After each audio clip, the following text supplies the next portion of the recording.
My name is Nicole Block of the Nix Studio. I do stationery and illustration, and I specialize in custom wedding invitations and special event invitations. My website is thenixstudio.com, and I'll be talking to you today about wedding invitations.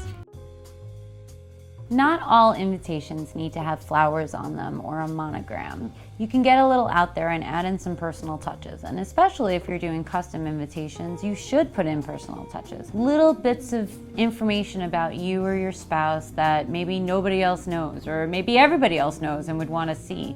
Maybe it's about your travels, maybe it's about where you live, maybe it's just about where you're having your wedding, but there's a reason why that's special to you. Get all the information to your designer and let them create something that's very personal to you and your spouse. Great example of this would be Betsy and Jeb's wedding invitation. Turns out that Betsy and Jeb really like olives. I don't really know why this mattered for their invitations, but for them it did. So we put in an olive branch, which really made it a very pretty formal invite.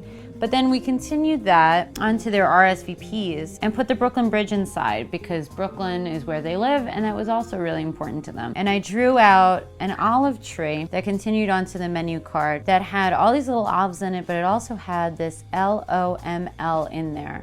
And LOML for the couple stood for love of my life. And this is something that they used to sign notes to each other with, or type in text messages to each other. Maybe guests asked them about it, maybe nobody asked them about it, maybe they guessed it themselves, who knows, but it's not really the point. I mean, the point is that there was a little bit of them in there everywhere, and it made it that much more special for them and their guests.